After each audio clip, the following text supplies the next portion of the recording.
Oke guys, hari ini agenda kita adalah pengen tes parameter dari air yang ada di kolam gorong-gorong volume 5.0 saya.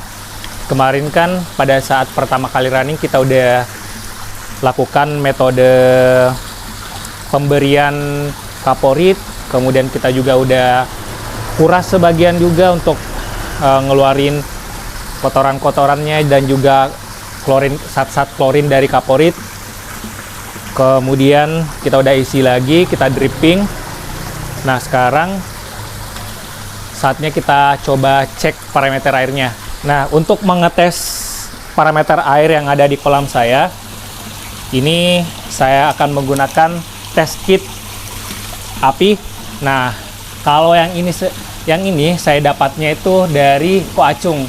Jadi salah satu penghobi juga yang pernah saya review kolamnya. Ini saya dikasih oleh-oleh pada saat Ko Acung lagi liburan ke Amerika. Nah, alhamdulillah saya dapat test kit seperti ini. Nah, tapi teman-teman gak usah khawatir, kalau nggak salah sih udah ada dijual di marketplace juga ya untuk test kit seperti ini, untuk tes amoniak, pH, nitrit segala macam. Ini sepertinya cukup bagus nih, cukup worth it untuk para penghobi koi ini. Nah, saatnya kita tes ya guys ya.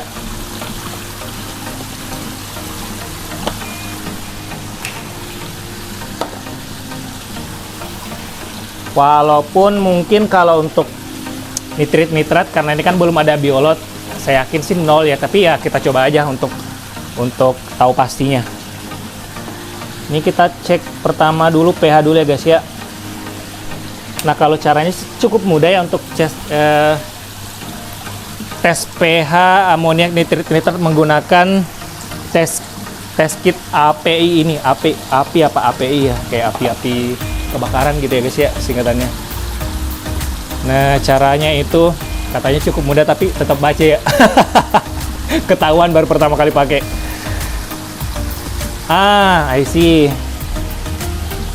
Ini pakai bahasa Inggris jadi ya sedikit effort lah untuk memahaminya guys ya. Oke, berarti cukup kita isi air aja sampai ke batas levelnya di sini nih guys nih.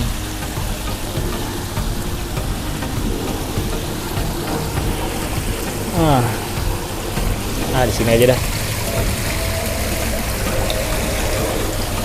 Kebanyakan. Nah, kalau udah di batas levelnya itu,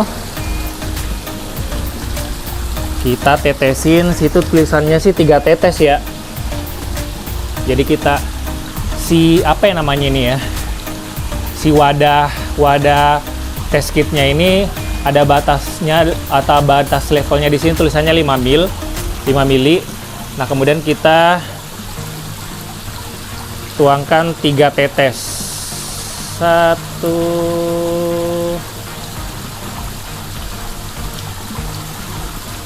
2 3. Nah, 3 aja. Kemudian kita tutup, kemudian kita shake, kita kocok ya guys ya. Nah hasilnya kita tinggal cocokkan warnanya nih, yang mana yang paling mendekati. Wah, pH nya 7,6 guys. Nah tapi wajar sih kalau untuk kolam baru pH-nya pasti akan sedikit tinggi karena ada reaksi apa ya gitu ya. Nah tapi kalau untuk mengetahui kayaknya better kita cek air sumber kali ya. Nah biar tahu air sumber saya berapa pH-nya sebenarnya.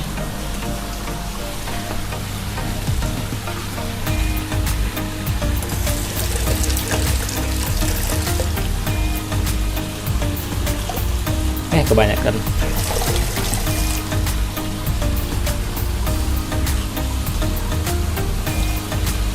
Lah.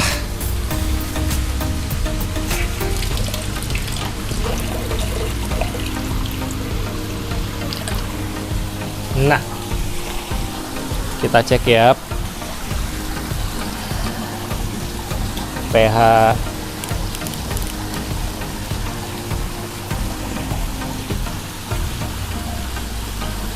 Satu,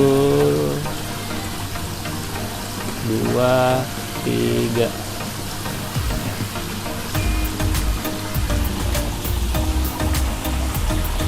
Tinggi apa rendah ya? pH di sumber air saya sebenarnya ini cukup rendah ya guys ya sebenarnya nih. Dia ada di poin 6,6. Untuk pH-nya dia agak rendah 6,6. Jadi nah memang benar kesimpulannya tadi sesuai dengan tebakan saya guys ya. Mengapa pH di air kolam saya ini agak tinggi jadi di 7,6 ya, karena ini adalah kolam baru, kemudian ada beberapa media-media filter baru juga baru dimasukin. Nah sedikit banyak itu akan mempengaruhi pH-nya agak naik. Nah jadi naik 1 poin ya, dari 6,6 menjadi 7,6. Nah ini perbedaannya. Jadi planning saya selanjutnya adalah karena kan pH-nya ini cukup tinggi di poinnya itu 7,6. Ini saya akan lakukan metode dripping. Jadi dripping terus secara bertahap. Oke guys, hari ini adalah hari ke-6 semenjak kita cek parameter air yang ada di kolam gorong-gorong di rumah saya. Nah, sekarang saatnya kita cek ulang lagi ya. Kemarin kan pH-nya itu terakhir di angka 7,6. Sedangkan untuk pH di sumber air itu di 6,6. Jadi ada selisih 1 angka untuk nilai pH-nya. Nah, itu wajar. Kenapa? Karena mungkin masih ada residu-residu ataupun sisa-sisa produksi pada saat pembuatan kolam ini. Kemudian ada reaksi juga dengan cat ataupun juga reaksi juga terhadap media-media filter yang baru kita masukin. Nah ini kan ada beberapa, ada oyster, ada media-media seramik juga. Nah itu sedikit banyak akan mempengaruhi angka dari pH tersebut. Ya akan menaikkan lah gitu. Makanya kita akan cek ulang sekarang sudah berapa pH terakhir. Ini mana nih? Ah, ini yang bersih nih. Kita cek dulu, ambil sampelnya sebanyak 5 mili. Nah, seperti biasa saya menggunakan test kit api ini untuk mengetahui parameter pH, nitrat, dan amoniaknya. Ini kita ambil sampel 5 mili. Mana nih pH nih?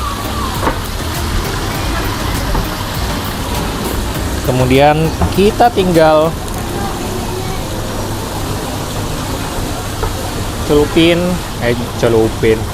campur dengan test solution pH ini sebanyak 3 kali. 1, 2, 3. Oke.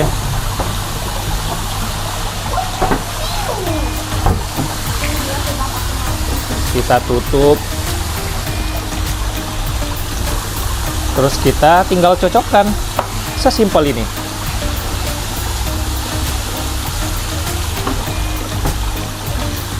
Nah, dari segi warnanya sih ini kelihatan nggak ya di kamera ya? Dari segi warnanya sih ini masih coba lumayan tinggi ya guys ya. Masih di atas 7. Ini kayaknya antara 7,2. Kalau lihat dari warnanya itu 7,2 ke 7,4 lah.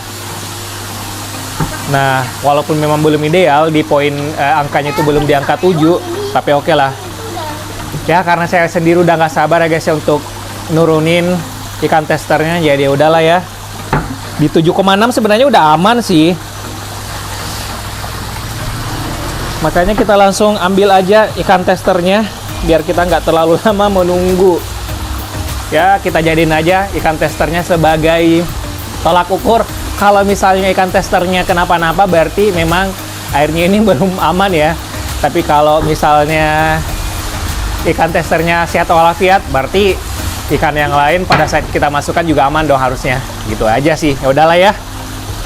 Untuk amoniak, nitrit kita nggak usah tes karena ini belum ada biolot, otomatis itu nggak akan berpengaruh juga. Kita tes, buang-buang aja tes solutionnya.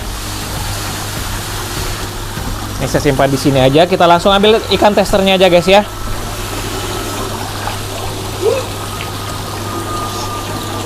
kita balikin dulu dah.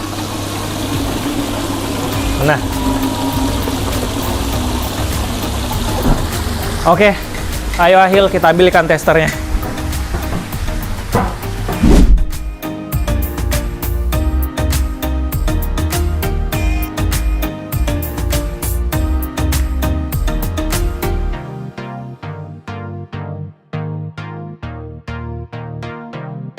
Oke guys, saatnya kita akan rilis ikan testernya. Nah, ini ada 2 ekor ikan tester. Jenisnya sama-sama dari sama-sama Kohaku. Namun untuk farmnya ini berbeda. Yang satunya dari Marudo, yang satunya dari Matsu. Nah, ini dua-duanya ikan import. Mudah-mudahan selamat ya guys ya. Mudah-mudahan semuanya aman. Nanti kita akan coba update lagi setelah kita rilis. Apakah ada masalah atau enggak. Nah, bismillahirrahmanirrahim. Ya Allah, punggung. Kita akan aklimasi dulu.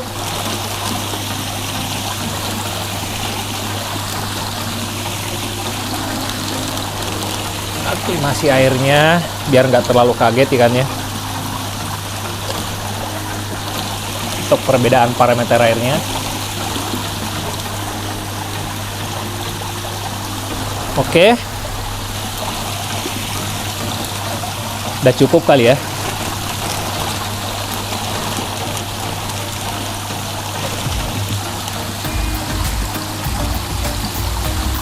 Bismillahirrahmanirrahim, kita rilis. Nah, ini ikan yang pertama. Bismillahirrahmanirrahim. Kita lihat reaksinya, apakah flashing atau enggak. Sepertinya aman ya. Kemudian ikan yang kedua. Ayo guys.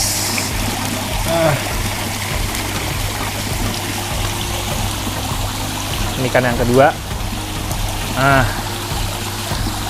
Kita cek reaksinya aman atau enggak.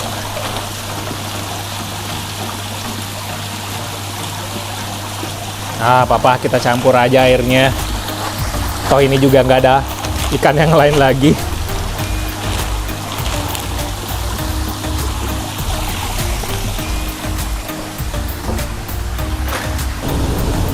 Oke guys, sepertinya ini ikannya masih menyesuaikan. Oh ya, informasi juga bahwa untuk di kolam saya ini saya belum berikan treatment apapun ya guys ya.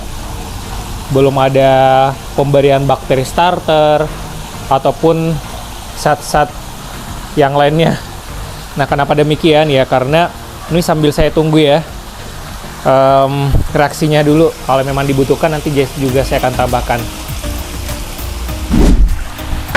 Nah, sepertinya aman ya guys ya untuk saat ini. Kita nggak tahu di kedepannya seperti apa.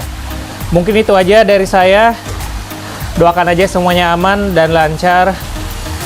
Semoga semuanya nggak ada masalah. Nantikan terus updatean saya di kolam gorong-gorong volume 5.0 di rumah saya. Sampai ketemu di video berikutnya. Salam poin untuk persahabatan. Semoga sehat selalu dan kaya raya.